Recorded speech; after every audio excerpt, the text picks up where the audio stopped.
I tell my sister 3 weeks before my husband's demise, I've seen this dream. And it's really disturbing me. And I feel there is trouble coming. But I don't know why. I don't know what.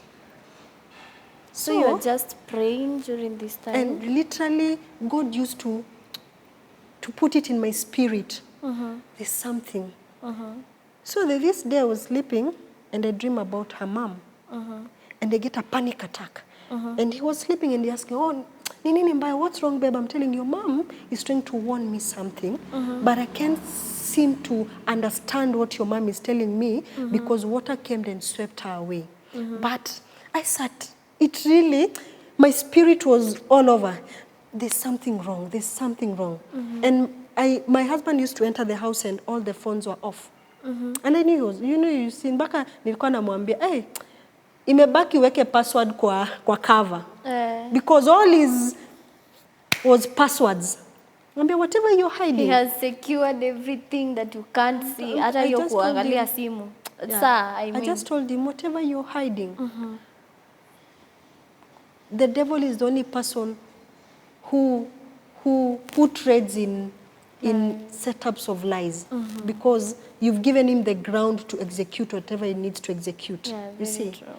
So I'm telling him, I never used to pick. You see where you've lived with somebody, like,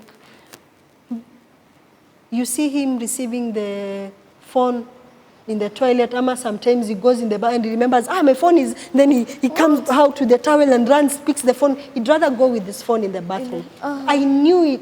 There's this woman says, this guy anajiona fala, but I just kept quiet. But God, deep down in my heart, I told God and I told my sister, I feel tired. I don't know what Ibrahim is involved with, but I feel tired.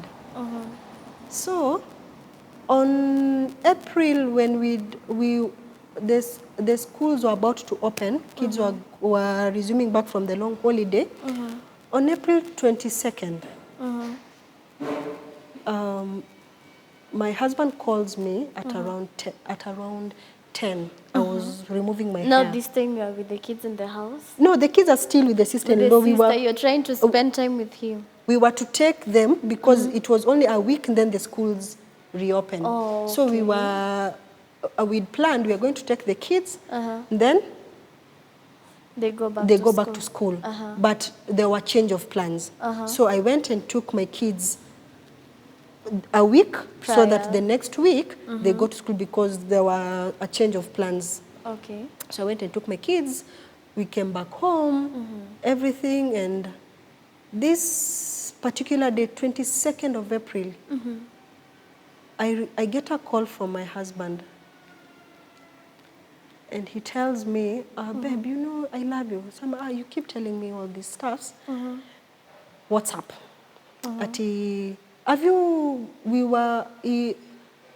There's a certain way he loved his fish. Have you marinated my fish? I'm like, yes, I've marinated your fish. He told me I'm coming home.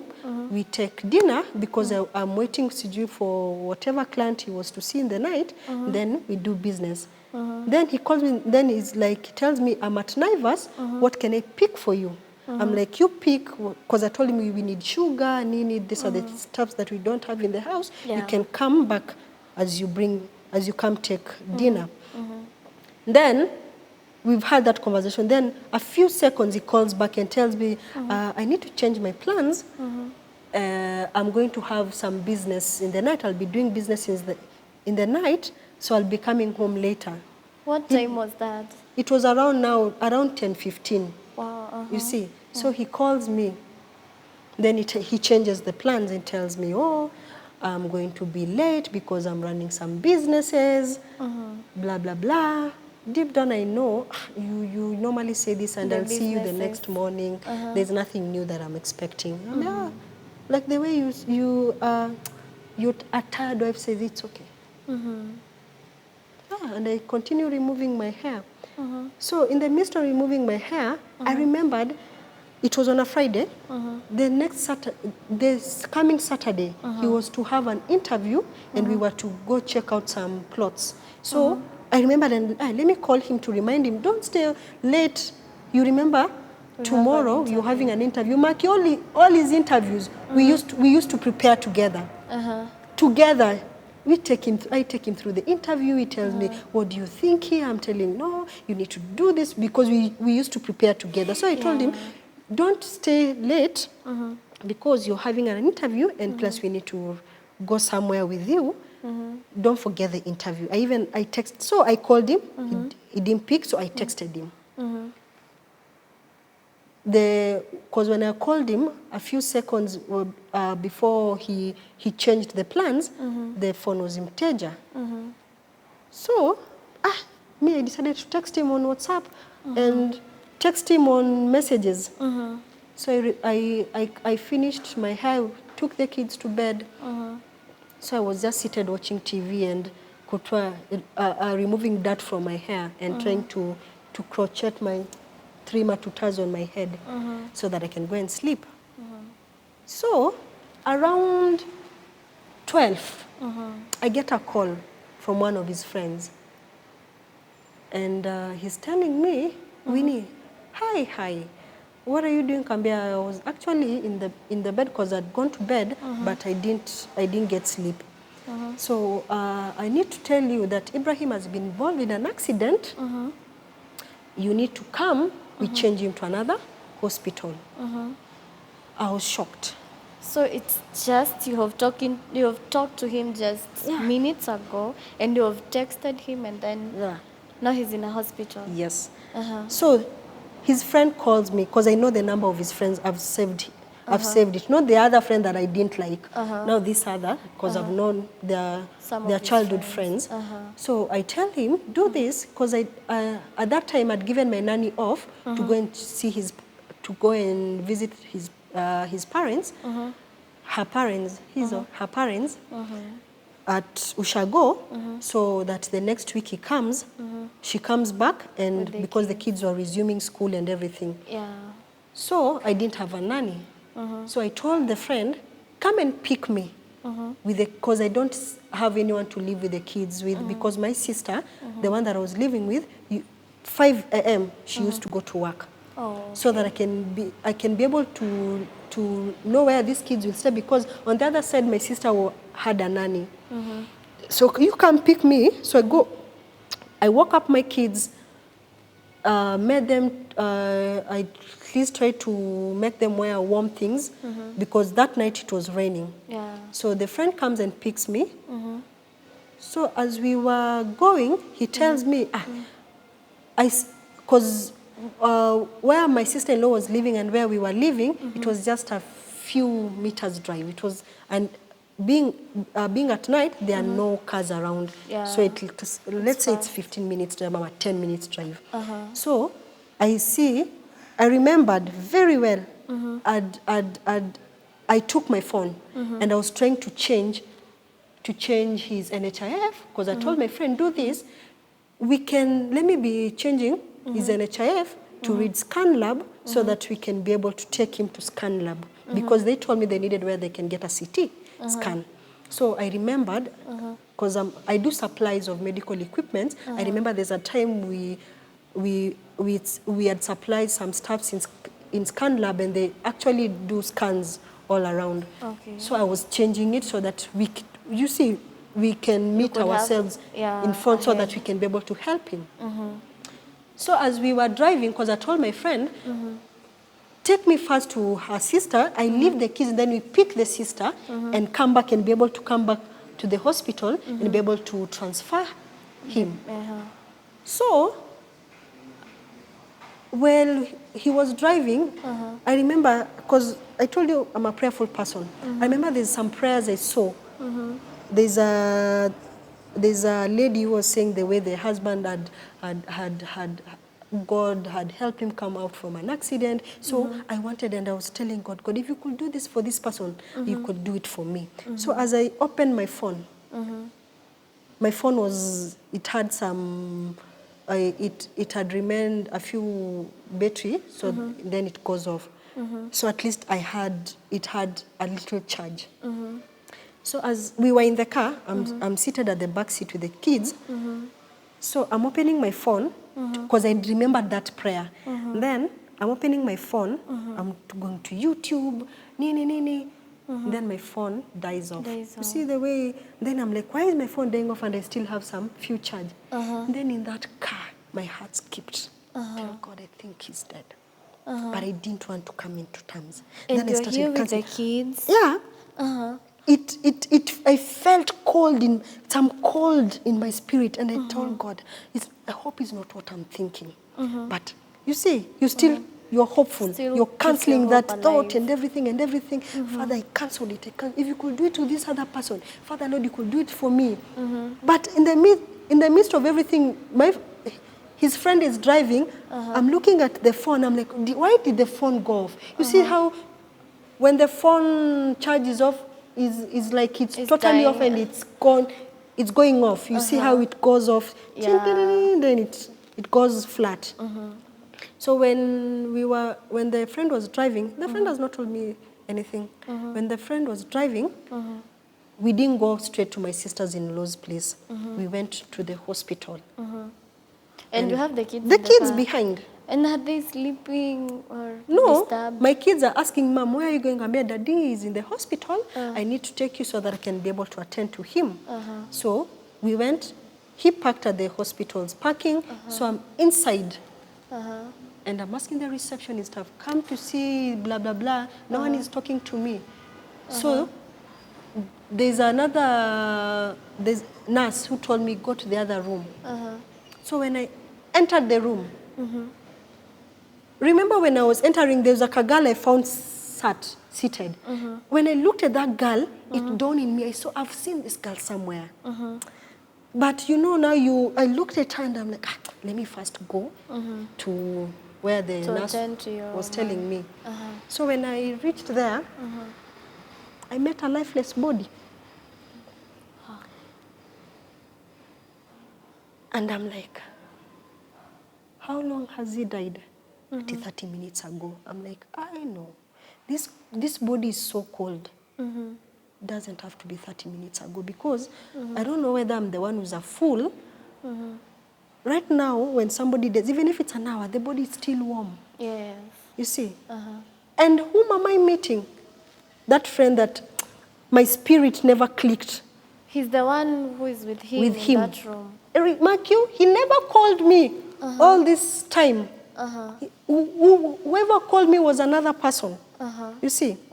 So, you know, I looked at my husband and I'm like, I'm trying to touch him. I'm trying to wake him up. I'm trying to talk to him. But I remember me telling him, I hope in this bed you remembered Jesus because there's life after this. I've not even started mourning, crying. The only thing I remember telling him was, I hope you found Jesus on this deathbed. Because there's life after this. You see? Then it started dawning in me. He's gone. So I'm confused, all confused. Then, when I was coming out from where he was, I met this lady and I'm like, you know, up to date, she doesn't know I've seen her in my dreams. And she's exactly with how she braided her hair. She's exactly how I saw her and how I was telling my sister. The skin color, she was slim. The slimness, and my heart skipped. And I asked her, how do you know him? And he's telling me he's just his drinking buddy. And I'm like, but deep down I know there's much to drinking buddies. Then, because I asked her, so how did you end up here? You know, I was on the other side of the road. Then he was driving on this other side of the road. Then he saw me. And then I'm like, you know, have you ever gone to Kitengela, the interchange? No. Whoever has gone through Kitengela, that interchange, it's always dark in the night. So I'm asking, young lady, number one, in that middle of the night, you yourself, you're not even safe. Number two, how can you see somebody on this other side of the road? You see the other side of where it's dark. You know, it is like that. Me, it is not what you think. He was just my drinking buddy. And I'm like, it's okay. And you've seen her in the dream and you're still yeah. in shock. In shock. Because that's So I sat total down shock. and I told my friend, do this, let me take these kids to the sister-in-law, will take the sister-in-law. In that situation. In that situation, I don't want my kids to see me breaking down. So we take the kids and my sister-in-law comes. And that night my sister-in-law tells me she slept early, but she was woken up with going to the toilet all the time. And she didn't know what's going on. You see, so we picked my sister. So when my sister-in-law was coming, because I couldn't even carry my own children to take them up, I told the friend, kindly take them up, and it was raining, take them up, just tell my sister-in-law to come, then we head back to the hospital. So when my sister-in-law comes, sits at the driver's seat, the other seat. Then he looks at me and tells me, Winnie, sasa, I'm telling her, Nini. Then I break down and I'm Ibrahim is gone. Then we just rushed to the hospital. We went back to the hospital. So we were there. Me, I was so confused. And I think 23rd of April was the day that I was in the world, but I felt that the world was so big. Too big for me. And I sat down and trying to find out, trying to collect stories. What happened? How did he was involved in an accident? Has anyone taken note of the car that hit him? Blah, blah, blah. I was so shocked. And I'm still looking at that girl. She's still in the hospital? Yeah. So we are trying to ask the hospital, so where is his phone, where are his stuffs? Then the hospital is telling us, we've given that girl and that young man. Then we are going to the girl and the friend, my husband's friend. Where is Ibrahim's things? The wallet, the name? No, the hospital has it. You see the games? What? They were playing with us. Then we're asking the girls, I don't have his phone. The hospital is the one has it. We're going to the reception. Then there was this mama we met. He sat. I remember that. I think me and my sister, we always call her an angel. She had a shawl of Maasai shawl, and she sat at the waiting chairs. Then in the midst of confusion, she tells us, ule alikuwa mgonjwa wenyu. Was that your patient? We say yes. Whoever has his staffs, you see that man and that lady, they were given. The friend and the lady. I think the friend took the phone so that maybe he thought maybe I don't know, maybe he didn't want me to find out that he was with Mpango Kando that night when he was lying to me that he was running some businesses, nini, you see. So we went and we sat, and this friend comes and that is after the family is coming in and everyone is trying to push this girl at the corner. Then in the midst of the confusion, guess who sneaks off the girl, that friend? That guy. Then we are asking, where is? I won't call her. I won't call the name of that girl because she has her own life ahead. So we are asking, where is so and so? Then he's telling us that the friend is telling us that she was very tired, with an attitude, with an ego. That man, she was very tired. I needed to take her home. She was very traumatized. I'm like, and you've not yet found the thing. Yeah, what the hell? Why are you telling us? What about us? What about your own friend? Your friend that in the midst, when you are when you're in January in jail and everything, he was the only man who stood with you. Yeah, now you'd rather secure the lover, the Mpango Kando, more than your own friend. No, I just felt that. I needed to remove her because I saw that maybe you'll gang up on who? Even if we want to gang up on her. The person is already dead, and furthermore, he told me he was his drinking buddy. Drinking buddy. Now you're calling my husband the father of my children, whom you were sneaking off with him in the middle of the night from pub A to pub B, making him lie. Now you're calling him just a drinking buddy. He's no longer your babe. He's no longer your lover. He's no longer your, whatever sweet words you're calling each other. He's just a You drinking literally, buddy. inasema kuruka mtu kipetero kiyesu. At his deathbed. I looked at that lady. I've never been so broken. You need to walk into a pangwa kando and a dead body. It was one of the longest night in my life. Longest day.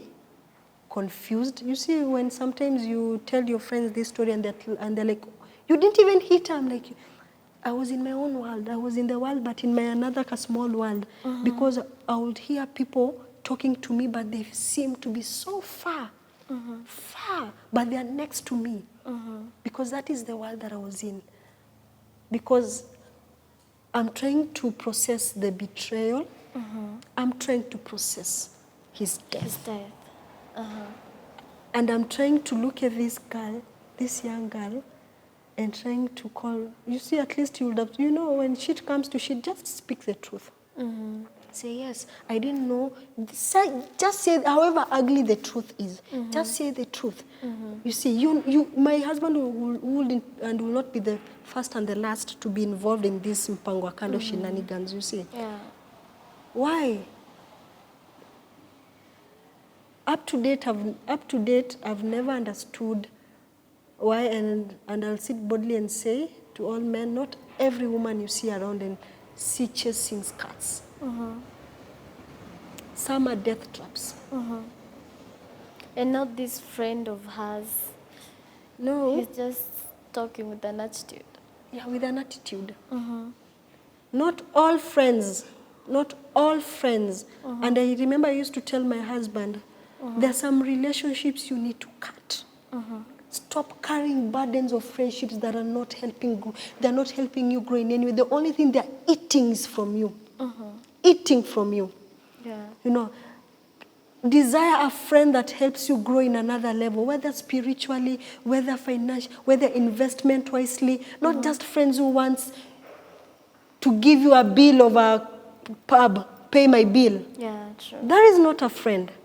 You see, that is, the Bible says the devil comes to kill, steal, and destroy. And the devil will never come with, you see, when you wait for the devil to come with two horns, you never see such kind of the devil. You host them around. We host devils and we eat from the same plate with them. Yeah. It's only that, are you sensitive enough to know your friend is the devil? Or your friend is an angel? And sometimes we host strangers just for one time and they can take you to another level. So I used to tell my husband, you want God to take you far, you need to learn to shed off some people in your life. Because the greatness that is ahead of you that requires that God is giving you ahead, not everyone you'll walk with. Some will drag you. You see, some the devil will use just to bring you down. You see. So you can imagine you're in a hospital, your kids are in your sister's-in-law's house, and you're with your sister here, and now with the friend. Yeah, the friend. The friend who has a certain... that friend looks off. I just don't want to mention his name, but he looks off. You see somebody, you see darkness in him and you're sat next to him. Like, I kept telling my husband, I see darkness around this guy. I've met your friends, but this one. But who are men? They find women, I don't know, and I will speak to all men who are in a relationship. I was listening to a sermon the other day. What is the value of a woman in your life? A woman is a spiritual gate. I was listening, I think it was Selman, was teaching, saying that the first person who saw Jesus was a woman, meaning women are spiritual gates. Yeah. Anything that happens, it is felt within us. Men are egocentric. Yeah. Women are spiritual. Yeah. And when I say spiritual, it might mean godly spiritual and demonic spiritual. You find them in the same level, either demonic or godly. Yeah. It's only what you entertain. It's only in whatever level they are. You see. So you can marry a woman or have a relationship with a woman who's not spiritual in a godly way, and who is spiritual in this other area, God in this other demonic way. You see, they are all both spiritual entities. It just matters where they are tapping from. And you know, this lady didn't even look broken. Akinambia is just my drinking buddy. She was just there. At least I wanted to find somebody who's broken. At least say, hey, yeah, you loved this guy. Hey, come. This is his choices, yes, but come. We console each other. She was just there. She had like accomplished her mission. I don't know whether she was under mission. I don't want to say. I don't know, but as I told you, I saw her in my dreams. Sorry, I saw her in my dreams, and I saw chaos 3 times again. And I saw my kids involved. How my kids involved? They've lost their dad. Yeah. You see, now trying now in the midst of arranging burial and coming to terms, I was broken. I felt that I looked at my husband and I kept telling him, you have failed me. You have failed our children because of lust. You see? Yeah. And sometimes I wonder if, for instance, maybe he would have survived the accident, maybe confined in a wheelchair. The family would expect me as a wife now to come in and take their wifely duties. Yes. And I used to tell him, babe, companionship is not about sex. It's not about sex. Companionship is holding each other in prayers, working with each other, building each other, growing from each other. That is what builds companionship. If it's sex you're looking for, you will entertain devils on your bed. Yes. You see? Yeah. I will still do what you're doing. Because I keep telling you, I feel it in my spirit you're involved in. With another girl. No. I will still do it. Not because I love you that much. No, because number one, I honor God. So don't ever take me sitting down and keeping and running the family as a weakness and and being faithful to you as a weakness. It is a choice I make. Let me first honor God. Because when you learn to honor God, you learn to honor man. Yes. You see? So don't ever think that I don't have a life. I can do it better than you. But it's a choice you make. You see? And as I learn and as I walk through the journey of this grief and forgiving, and sometimes you wake up high, sometimes you wake up low, I came to realize you'll never change a man. The only person who has, and this is for anyone, and whether a man, whether a woman who's going through and hoping somebody to change, changing belongs to God. And if you ever find someone doing something, maybe they're cheating or and you confront them, and they become too sweet, they are not sorry that you found them. They are sorry that they were stupid enough that you found them. It's only that we forgive. And forgiveness doesn't mean you need to stay with that person. Forgiveness means I've forgiven you, but I cannot entertain this. So you can most of us, we are told, walk out. Most of us, we are told, forgive. We think forgiveness is I forgive and stay. Yeah. And entertain. Mark you, the person you're forgiving, not unless they change for themselves first. If they see it has broken you and they feel the impact, they decide to change. They change for themselves first. They don't change for you. If somebody is changing for you, they're not changing for you. They're just trying to blindfold. Creating a cover story. Yes, but they're still the same person. But if somebody changes, you see, when you say, I don't want, you are a drug, you are a drug addict. You don't stop taking drugs because of your loved one, because of yourself. Yeah. I have made a choice that I don't want to do alcohol. I don't want to do I don't want to do all manner of drugs. I don't want to cheat because it's for myself first. Then you can be able to accommodate even the other person that maybe you've hurt, then they're forgiven. Yeah. But if it's just for a show, they are still the same. A snake never sheds. They never change. They only sheds their skin. You see? Yeah. So that is one thing that I've learned. And I do wake up because you have children who ask questions. Yeah. You have children that are mourning and they're broken. So how did they, how are you even able to break the news to them at first? My son is very, I think I would say is very sharp. Because when we went to the sister-in-law, now because we were doing funeral arrangements at her place, my son called me in the bedroom and asked me, Mom, why are people gathering in our house? Why are so many people gathering? Is Daddy okay? You had told him you're going to check his Yeah. dad in the hospital. Yeah. We didn't even tell him that. We didn't even break the news.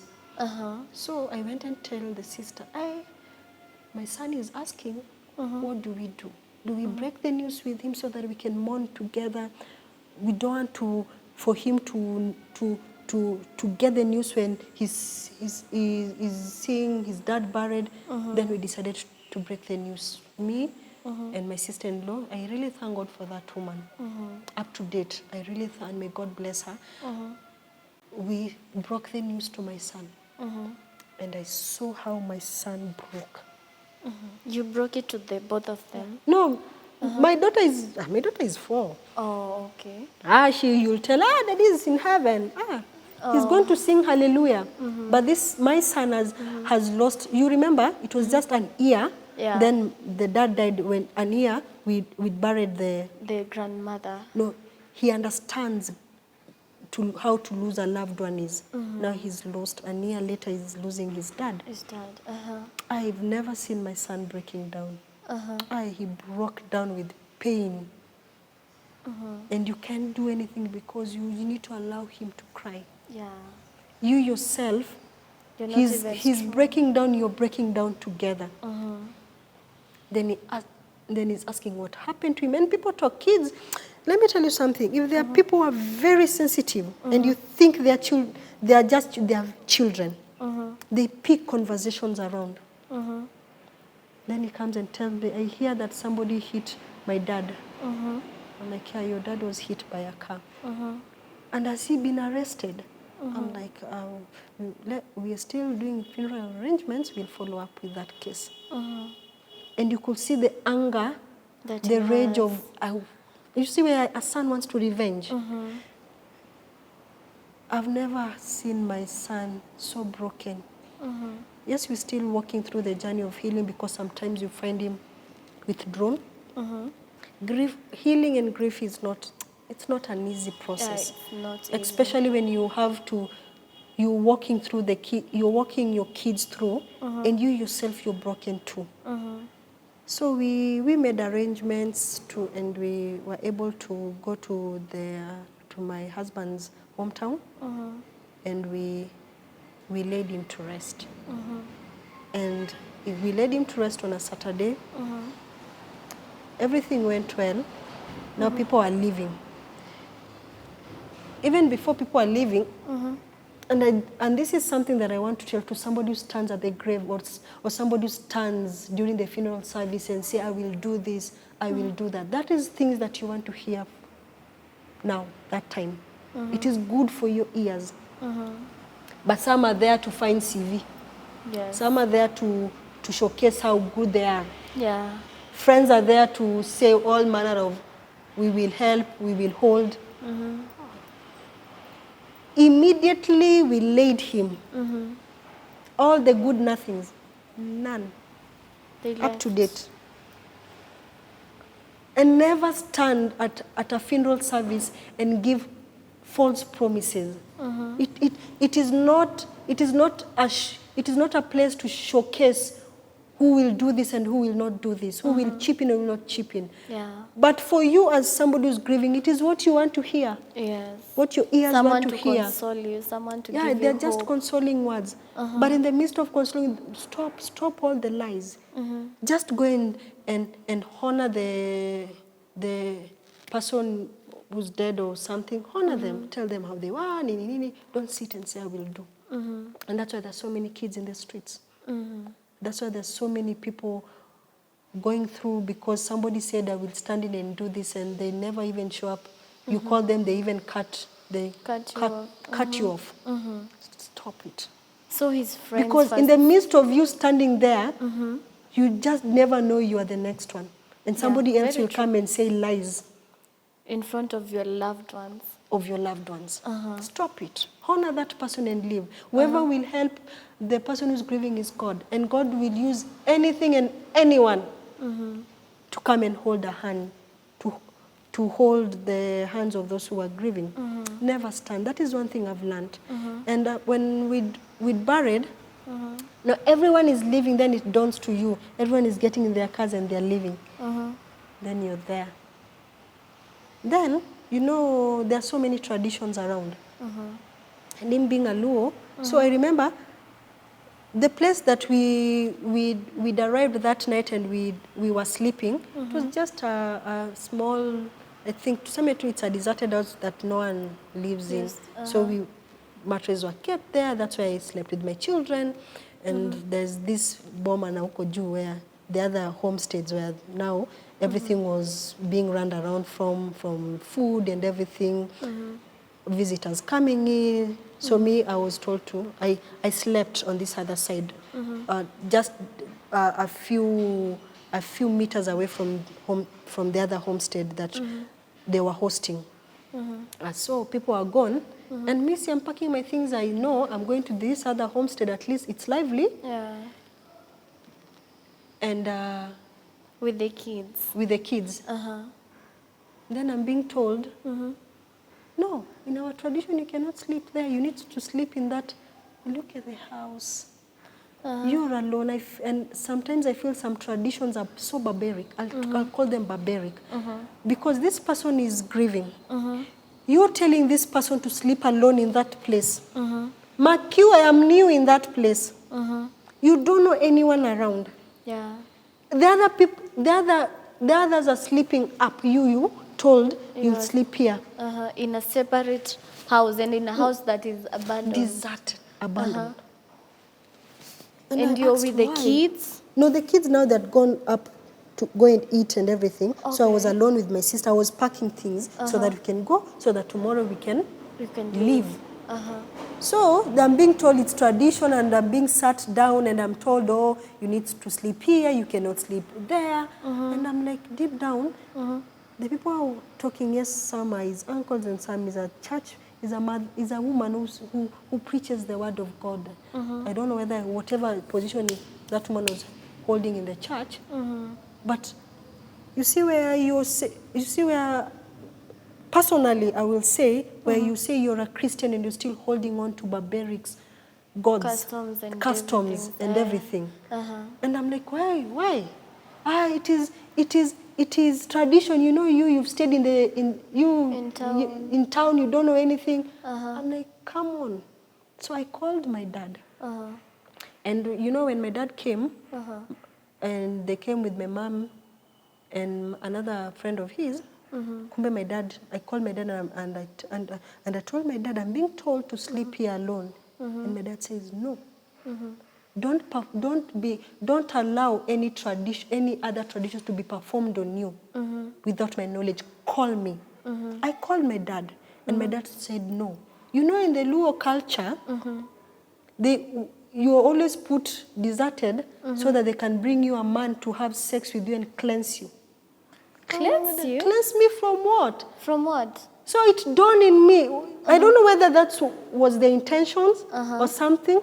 So my dad called my brothers and told my brothers to go and make sure they don't leave me alone in that place. So whoever watched over me all throughout the night coming Sunday was my brothers. And thank God for a few friends that we'd come from Nairobi with, or the ones that they were in the upper homestead, they brought their bags and said, no, we are going to keep her company there. So they all came. At least they made the place lively, because I didn't understand. You were alone in a house? Yes. Your kids have been taken? Actually, I was with my two sisters. One of my sister, my younger sister, I really love her. She said, no, I will sleep here with you. Come, So even if we will be the two of us. for her decision to be with you, they wanted to leave you alone in that house? Yes. And I'm being told I need to sleep alone in that house. I'm like, why? And then I go tell me, I said, do you know what I've been told? I need to stay in this house alone. A house that you can just kick the door and it's opened. You see, because you remember those the house of Kitambo? It's just a hatched house. Yes. And I'm like, so I went and told my younger sister, no, if you're sleeping, we will sleep here together. So I called my dad. That's when I called my dad, and my dad said no, and he told me about the tradition. So even it's something that you did not know about. Didn't know. So my dad told me, do not be allowed any traditions to be done to you. Number one, your husband didn't pay any dowry to us. You see. Number two, don't. You see. Then,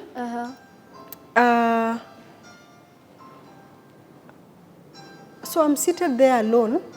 My brothers went to drink. So I think my dad called them. My brothers came. And thank God I had the friends that we came with. They came and kept me company. And even before my friends came in, there was another old mama around that village. That mama came and found me seated alone and told me, Msichana wangu, my girl, I have come to keep you company. Yes, I know this is our tradition, but you're a very young girl. Let me sit with you. He came with the lamp. That mama sat with me until my brother started coming in. So even that house did not have lighting or anything. It was just that traditional house. It had lights. Yeah, it had lights. You see. So, but I think where she was coming from, maybe she was, I don't know, she was passing through the woods or something because she had a lamp. You see. So she came. I heard somebody knocking, and we thought maybe it was that guy who was supposed to be sent. So my sister opens, and that mama comes in and tells me, "I'm msichana wangu. My girl, I'm so sorry for your loss, but I've come to keep you company. I know were you told you need to stay alone here? And have you been told you even need to stay in 7 days here?" I'm like, yes, I've been told I have to stay here in 7 days. To do what? My kids, the schools have already started. My children have missed 1 week of school. Then my siblings, my other siblings came in, my brothers. They came with their friends. My other friends who were in the other upper homestead, they came with their bags because we were leaving the same day. The next day, I said, whatever comes, whatever comes, I will leave. I am not staying here. You see. Yeah. And my dad told me, do not stay there. Tomorrow, wake up and leave. Yeah. Because you see, my siblings need to go. Imagine if I could have stayed there for 7 days. I don't know. You see. And it's not that houses that are near there, house there. I felt so broken, even more broken, because I'm like, do people even know? Do women even know outside here before you get involved with a man or with a lady? Do you even know their traditions? Are you even ready? Because death is not a factor that is guaranteed. Yeah. It is there, it can happen anytime to anyone. You see? Yeah. So, we left, I remember there's a one of his uncle who told me, when I board the bus, I go straight to my house. I need to wait for his spirit to come back. Whose spirit? My husband's spirit. I don't know whether to sleep with me and release me. And I'm like, I'm a Christian. The Bible says there is no relationship between the dead and the living. Why are you telling me to? But I knew deep down I'm not doing it. I'm not going to entertain anything. I've already buried him. That's done. It. I might be entertaining a spirit that is manifesting as if it's him. Yeah. So my sister, thank God for my sister. My sister told me, Winnie, you're a Christian. You don't believe in it. You let's go home. So that's how I came home, and the reality started hitting me. You see, when you're going home to your own house and... Yeah, you're alone with the kids. Yeah. Where you used to stay with your husband. And you open the drawers and you see his clothes and it hits you. Sometimes I used to have anger and rage because I was telling you died following a woman. You didn't even calculate that night. Yeah. You chose this person over us. You created lies around this person who denied you just like that. Sometimes I wake up with rage. Sometimes I remember the good. I think I was losing my mind in that house because sometimes I would laugh by myself and remember the good times. Sometimes when I just try to remember the good times, then this feeling or creeps in. But she was with this other person. And this is someone that we never had quarrels. This is somebody that he shared his dreams with me. This is somebody that I will help. This is somebody that I will pray with and for. This is somebody that I wanted him to grow and fulfill his potentials and visions and everything. Somebody that I've buried first. my own to push his. Now he's gone in the midst of, and the friend that I was warning him about, you see, I felt betrayed, I felt rage, and I think I was losing my mind in that house because I wasn't eating. I couldn't even eat. Food is there, but you were with your kids at that time? My kids had taken them to my sister's. So you are alone? But with this younger sister of mine, I thank God she never left my side. You see, I've never known people have suicidal thoughts until I was in that state. And at some point, I had suicidal thoughts, and I was like, do you know what? Fuck life. You give everything. Fuck relationship. Fuck marriages. You give everything, and this is what the outcomes. I had those suicidal moments, and I was picturing how I will do it. Until this one day in my bedroom, I cried and I slept on the floor, and I told God, God, you know what? I am broken. Is this what you called honor when you told me you'll honor me? I don't understand. I am broken, and I need you to hold me through this season. Because, God, I am losing. It's me talking to God. I am losing my mind. God, I am literally losing my mind in all this. I need your help, or else I'm losing it. Yeah. So my siblings saw, it's good. You need to move from that place so that for your own healing. Because sometimes I could sit alone and I hear, because I knew how my husband used to climb up the staircase. There's a way I knew, even when I was sitting, I know he's the one. That's him. That's him, because there's just a certain way he used to climb the staircase. Sometimes I could even sit and hallucinate and even open the door. My sister, where are you going? And I'm like, I've heard Ibrahim, ding dong. And it's like he's gone. And I tell my sister, I think I'm losing my mind. So that's how I just decided to move out from that place. And the fact that I didn't want to bring my kids here, because you see, kids are sensitive. And the kids around the neighborhood, they knew my kids had lost their dad. So you can imagine them playing with other kids and being reminded.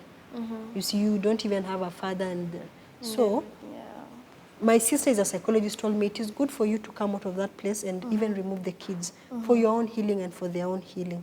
So that's how I thank God for them, me being around them.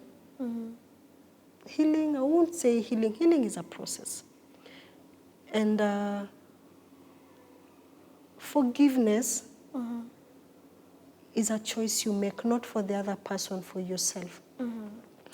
So in the midst of everything, I remember at the church that I was going to, they had arranged a conference. You know, so I just told God, God, I want to be in your presence, because that is the only place that I know.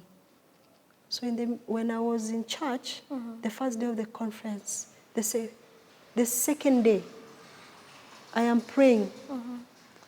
I was seated next to my friend, because I have a very nice friend of mine, told me, you know, let's go to church.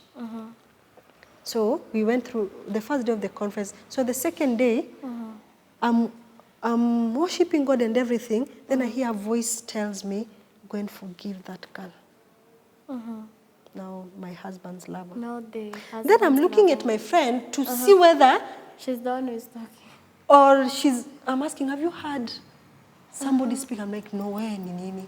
I'm like, then I'm watching, then the same voice. The conference ended, I went back into the house and I told God, no, I am not forgiving. Father, how would I be the one wronged? People have wronged me, yet I need to reach out and forgive. I refused. I'm telling you, I was seated in my sitting room, and I'm telling God, God, I am not forgiving. I am done with this. I'm not forgiving. Then I slept. The third day of the conference, I'm at the conference. The same voice. The same message. The same message now with a twist. That is where your healing will start from. Because I'd carried so much bitterness in my heart. You see, and sometimes you hold bitterness for somebody who's wronged you only to realize that it is poison that is killing you, waiting it to kill that person that has wronged you. Bitterness is a poison that kills you with a mentality that you're expecting it to kill the other person. But it actually is the one deteriorating you, slowly by slowly. Yeah. You see? So the third day, I heard the voice clearly. I went home. Guess whom I'm calling?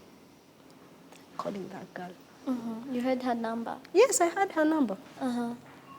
And I found her number through, I didn't forget to say this. Some of my husband's relatives, they knew the girl and they were even drinking with her. I'm like, ay. The You even knew relatives this to the... And they knew whatever was going on between them. Yeah. And you're busy crying on the grave. Hey. Betrayal is real. And you don't know the people you're eating from the same pot with are the same that never wait for a stranger to backstab you. A stranger will never backstab you. People you entertain, your circle. Many backbiters and many people who will be killing you slowly are the people that you know, people that you've related with, your friends, your siblings, whoever they are. A stranger from nowhere will never come and hit you, the people that you're with. That's why I keep telling God, make me sensitive enough to the people around me. Because you've taught me that people strangers will never come and hit you. It's only the people that you know. Because I came to realize some of the relatives, they knew this girl. They were drinking together. Maybe maybe when my husband was lying to me, they were with them and maybe laughing and you see. Yeah. So that's how I was able to get the number. And you remember now this friend that came and sneaked the girl out. I don't know whether he felt something. So this day we are holding funerals arrangement. He comes and tells me he wants to talk to me and my sister-in-law. Then he takes us to the bedroom. Then he tells you, yes, the girl was his girlfriend. Then I told her I knew. Why were you? I don't know what's up with this boycott that you need to hide. I don't know. And I felt that it was so selfish of him too. But anyway, right now that I've been learning slowly by slowly, some of his choices were his choices. Yeah. Because at some point I felt like I had low self-esteem. Then I asked God, was I not good enough? What did I do wrong? You see, now you start blaming yourself. At some point. Blaming yourself for somebody else's choices. Because even him, he had a choice, and those are the choices that he chose. Yeah.